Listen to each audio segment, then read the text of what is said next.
আসসালামু আলাইকুম, মীর তৌফিক হোসেন স্বাগত জানাচ্ছি এনটিভি সন্ধ্যার খবরে। গ্রাউন্ড 7 শিরোনাম দেখছিলেন, এবার বলছি পুরো খবর। শেখ মুজিবুর রহমানের পরিবারের সদস্যদের বিশেষ নিরাপত্তা প্রদান সংক্রান্ত আইন বাতিলের সিদ্ধান্ত নিয়েছেন অন্তর্বর্তীকালীন সরকার। পাশাপাশি গুম প্রতিরোধ সংক্রান্ত জাতিসংঘের আন্তর্জাতিক কনভেনশনে স্বাক্ষর করেছে বাংলাদেশ। প্রধান উপদেষ্টা অধ্যাপক ডক্টর মোহাম্মদ ইউনূসের সভাপতিত্বে অনুষ্ঠিত উপদেষ্টা পরিষদের বৈঠকে এসব সিদ্ধান্ত নেওয়া হয়। নজরানা চৌধুরীর রিপোর্ট। অন্তর্বর্তীকালীন সরকারের প্রধান উপদেষ্টা অধ্যাপক ডক্টর মোহাম্মদ ইউনূসের সভাপতিত্বে তার সরকারি বাসভবন যমুনায় উপদেষ্টা পরিষদের বৈঠক অনুষ্ঠিত হয়। প্রায় 3.5 ঘন্টার এই বৈঠকে দেশের আইনশৃঙ্খলা পরিস্থিতি, বন্যা, রপ্তানিমুখর শিল্পের উৎপাদন, নিত্যপণ্যের দাম সহনীয় পর্যায়ে রাখাসহ বেশ কিছু বিষয় নিয়ে আলোচনা হয়।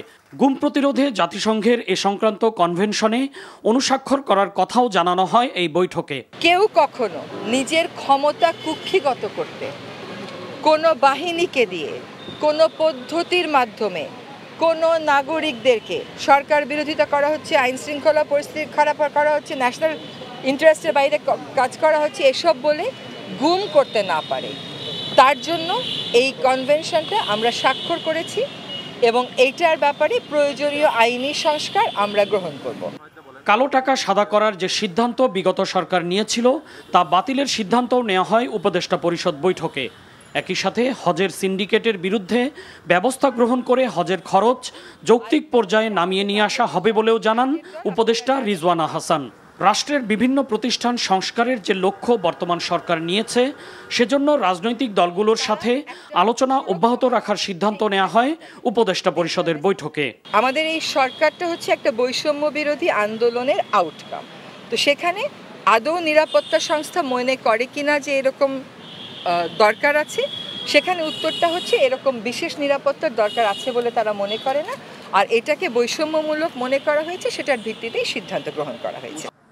পাকিস্তানের বিপক্ষে টেস্ট ম্যাচে জয়লাভ করা বাংলাদেশ ক্রিকেট দলকে অভিনন্দন জানানো হয় উপদেষ্টা পরিষদের বৈঠকে। একই সাথে সাবজয়ী অনূর্ধ্ব-20 ফুটবল দলকে সংবর্ধনা দেওয়ার সিদ্ধান্তও নেওয়া হয়। নজরানা চৌধুরী, এনটিভি নিউজ, ঢাকা। রাজনৈতিক দলগুলোর সঙ্গে আলোচনার মাধ্যমে সরকার নির্বাচনের রূপরেখা তৈরি করবে বলে জানিয়েছেন বিএনপি মহাসচিব মির্জা ফখরুল ইসলাম আলমগীর। প্রধান উপদেষ্টার সঙ্গে বৈঠকের পর সাংবাদিকদের তিনি কথা জানান। নাজিবুর রহমানের রিপোর্ট। বৃহস্পতিবার প্রধান উপদেষ্টা ডক্টর মোহাম্মদ ইউনূসের আমন্ত্রণে রাষ্ট্রীয় অতিথি ভবন যমুনায় আসেন বিএনপির 3 শীর্ষ নেতা। বিএনপি মহাসচিব মির্জা ফখরুল ইসলাম আলমগীর, দলের স্থায়ী কমিটির সদস্য সালাউদ্দিন আহমেদ ও আমির খসরু মাহমুদকে সাথে নিয়ে প্রধান উপদেষ্টার কার্যালয়ে এক বৈঠকে বসেন। এ সময় অন্তর্বর্তীকালীন সরকারের পরিকল্পনা উপদেষ্টা ওয়াহিদুদ্দিন মাহমুদ ও আইন উপদেষ্টা আসিফ নজরুল বৈঠকে অংশ নেন। ঘণ্টাব্যাপী এই বৈঠক শেষে সংবাদ মাধ্যমের মুখোমুখি হন বিএনপি মহাসচিব মির্জা ফখরুল ইসলাম আলমগীর। প্রধান উপদেষ্টার সাথে বৈঠক ফলপ্রসূ হওয়ার কথা জানান তিনি।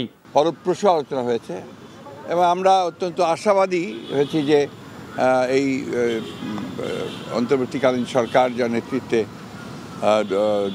প্রফেসর ইউনূস রয়েছেন, তারা তাদের আন্তরিকতা, যেসব প্রেম, যোগ্যতা দিয়ে খুব দ্রুত তারা একটা স্টেবল অবস্থায় নিয়ে আসতে পারবেন।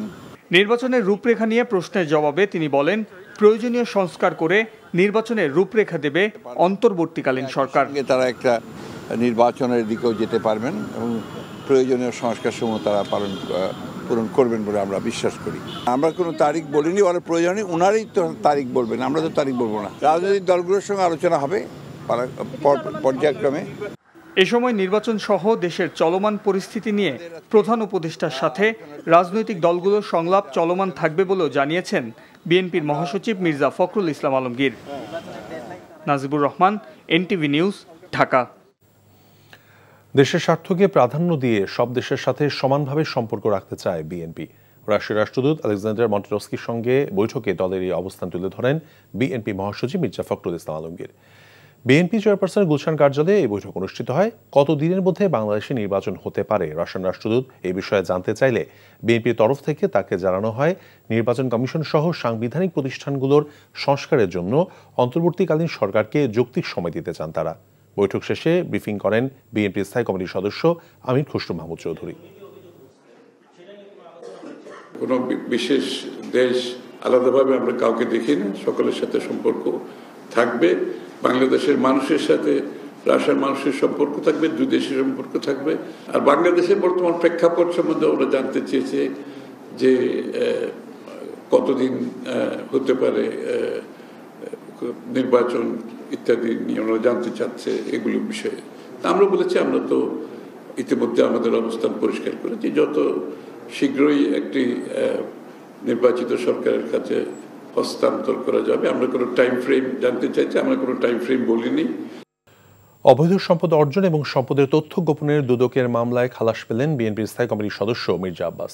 কান্না জড়িত কণ্ঠে তিনি বলেছেন, হয়রানিমূলক মামলার মাধ্যমে নেতাকর্মীদের জীবন ধ্বংস করা হয়েছে। তার পরিবারও প্রতিহিংসার রাজনীতির শিকার। অন্যদিকে অবৈধ সম্পদ অর্জনের অভিযোগে দুদকের করা 2 মামলায় স্থায়ী জামিন পেলেন আইএফআইসি ব্যাংকের সাবেক চেয়ারম্যান লুৎফর রহমান বাদল। রিপোর্ট করছেন আপেল শাহরিয়ার। বিভিন্ন মামলায় আইনি লড়াইয়ে আদালতের আঙ্গিনায় আসলেও বিএনপির স্থায়ী কমিটির সদস্য মির্জা আব্বাসের আজকের দিনটি ছিল অন্যরকম। ঢাকার বিশেষ জজ 6-এর বিচারক মাসুদ পারভেজ তাকে দুদকের মামলায় বেকসুর খালাস দিয়ে রায় দেন। 1 দশকেরও বেশি সময় ধরে চলা অবৈধ সম্পদ অর্জনের অভিযোগে দায়েরকৃত মামলাটি আদালতে প্রমাণ করতে পারেনি দুদকের আইনজীবী। আরেক মামলায়ও খালাস পান তিনি। কান্না জড়িত কণ্ঠে তিনি বলেন, আওয়ামী লীগ সরকার তার পরিবারকে ধ্বংস করে দিয়েছে। এই 17 বছরে বহু পরিবার ধ্বংস হয়ে গেছে, একইভাবে আমার পরিবার ধ্বংস হয়ে গেছে। আমার পরিবারটা ছিন্ন বিচ্ছিন্ন হয়ে গেছে। আমার বিক্ষিপ্ত পরিবার থেকে একত্রিত করে এটার হলো না। একটা ভাই মারা গেল আমেরিকাতে, একটা ভাই দীর্ঘদিন বাইরে আছে। আমি দীর্ঘদিন অসুস্থ অবস্থায় এই কোর্টের বারান্দায় আপনারা দেখেছেন আমাকে বহুবার। আজকে এখানে যারা আছে সকলেই আমার মতো কম বেশি ভুক্তভোগী, কেউ কম কেউ বেশি। আমি বিশ্বাস করি আল্লাহর যে রহমত, আল্লাহর যে বিচার, এই বিচার থেকে কোনো মানুষ রেহাই পাবে না। এদিকে অবৈধ সম্পদ অর্জনের অভিযোগে দুদকের করা মামলায় জামিন আবেদন করেন আইএফআইসি ব্যাংকের সাবেক চেয়ারম্যান লুৎফর রহমান বাদল। তার বিরুদ্ধে 2 মামলায় আদালত তাকে স্থায়ী জামিন দেন। 10 বছর দেশে থাকিনি, আমাদের ছাত্র বৈষম্য এবং জনতার যে বিজয়, সেই বিজয়ের জন্য আমরা স্বাধীনভাবে আদালতে স্যারেন্ডার করেছি এবং বিজ্ঞ আদালত সেই স্যারেন্ডার করার পর উনি আমাকে ওনার জাজ মতো আমাকে বেল দিয়েছেন। এবং আমি আশা করছি এইসব মিথ্যা মামলা আমার না, যারা ভুক্তভোগী সবার যেন এই বিজ্ঞ আদালত বিবেচনা করেন। এ সময় ন্যায় বিচার পাবার প্রত্যাশা করেন তিনি। Apple Shahriar, NTV news, Dhaka.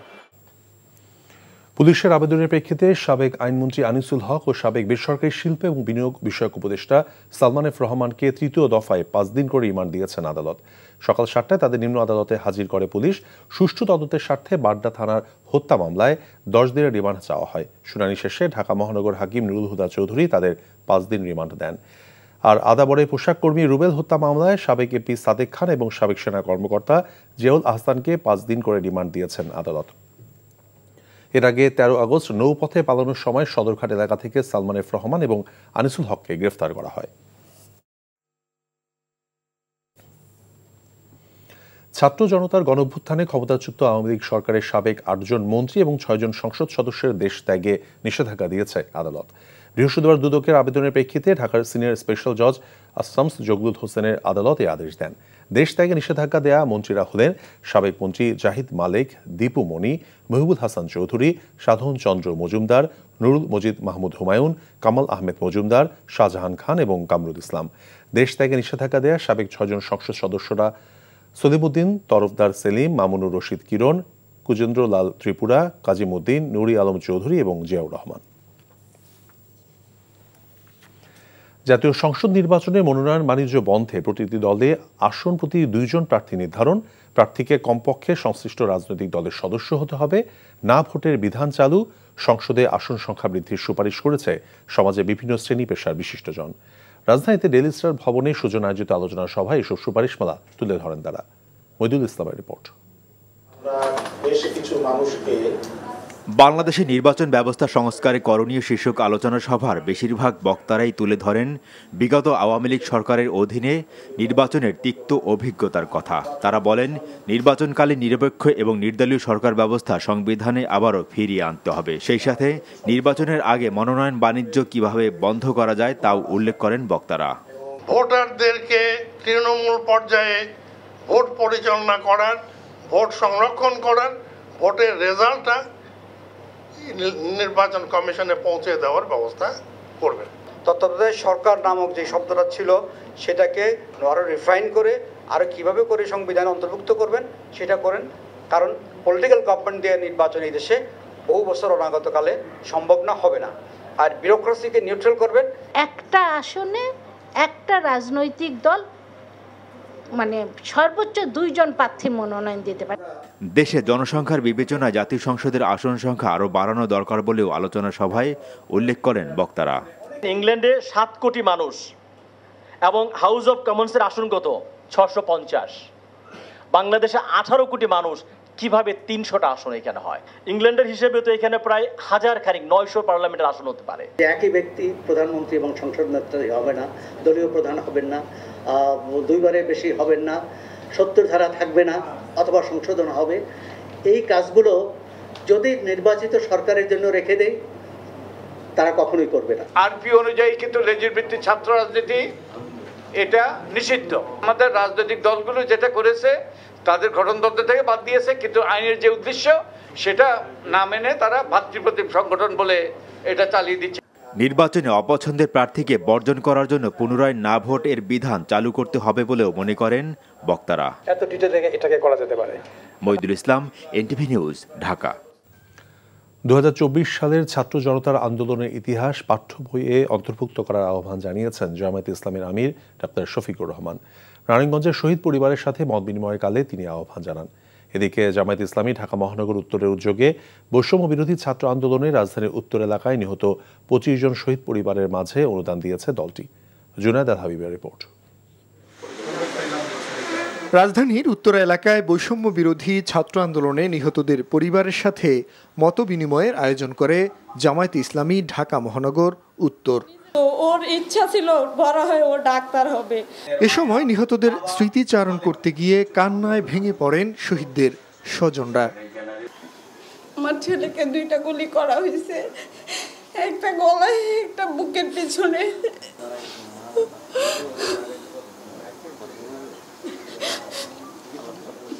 আমি ন্যায্য বিচার চাই, আর কিছু চাই না। আমার বাবা কারোর সাথে ঝগড়া করতো না, যে একটু গালি দিত তাকে ভাই করে চলে আসতো। আমার জামাইয়ের বিচার চাই। আমার সন্তান দুটো এতিম হয়েছে, আমি এই বয়সে বিধবা হয়েছি। আন্দোলনে নিহত 25 জনের পরিবারকে নগদ 2 লাখ টাকা করে অনুদান দেওয়ার পাশাপাশি ভবিষ্যতেও এদের পাশে থাকার ঘোষণা দেয় দলটি।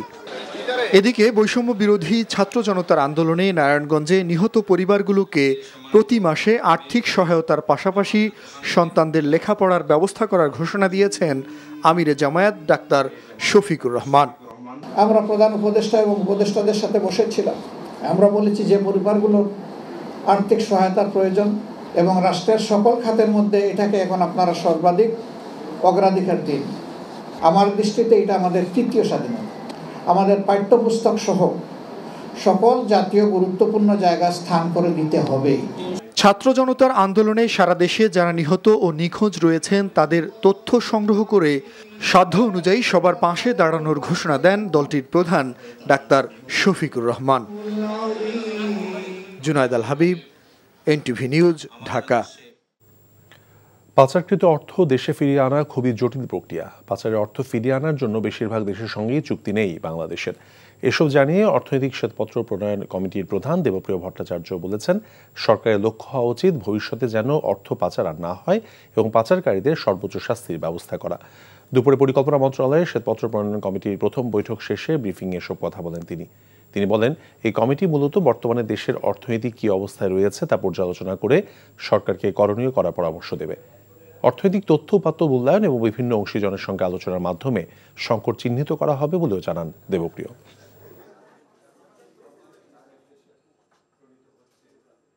এটা একটা অত্যন্ত জটিল প্রক্রিয়া। এই টাকা থেকে যে ওই বাড়িটা কেনা হয়েছিল ওই দেশে ওই সময়, এইটাকে লাগানো ফিট করা এত সহজ ব্যাপার না।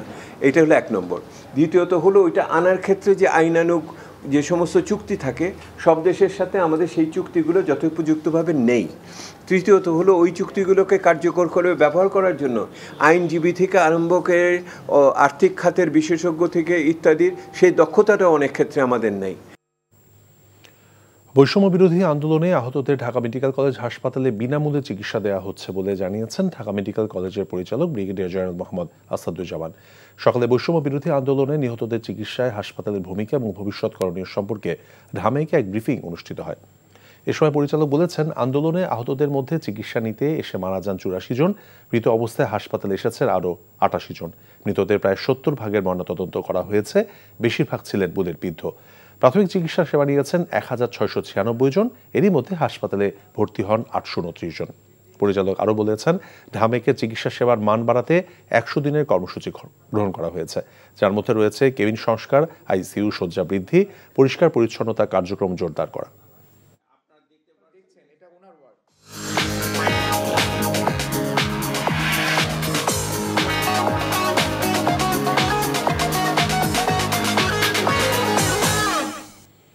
নগদ নিবেদিত অর্থনীতির খবর। এখন পদ্মা মেঘনা নদীতে জেলেদের জালে ধরা পড়ছে রূপালী ইলিশ। দেশের অন্যতম বড় ইলিশের বাজার চাঁদপুর বড় স্টেশন মাছঘাট এখন সরগরম। নদীর ইলিশ আর উপকূল থেকে আসা ইলিশের যোগানের কারণে কর্মচাঞ্চল্য ফিরে এসেছে মাছঘাটের ক্রেতা বিক্রেতাদের মধ্যে। প্রতিদিন 500 থেকে 600 মণ ইলিশ আমদানি হচ্ছে। এই ইলিশ দেশে বিভিন্ন জেলায় পাঠানো হচ্ছে। বর্তমানে চাঁদপুর মাছঘাটে 500 থেকে 700 গ্রাম ওজনের ইলিশ প্রতি কেজি 1200 থেকে 1300 টাকা, আর 1 কেজি ওজনের চেয়ে বা চেয়ে বেশি ওজনের ইলিশ কেজি প্রতি বিক্রি হচ্ছে 1800 থেকে 2000 টাকায়।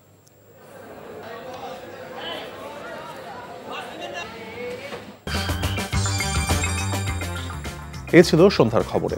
এই খবরের ভিডিও সহ আপডেট জানতে ভিজিট করুন এনটিভি অনলাইন www.ntvbt.com।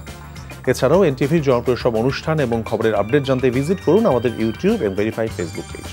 রাত 10:30টায় রাতের খবর দেখার আমন্ত্রণ রইল। ধন্যবাদ সবাইকে।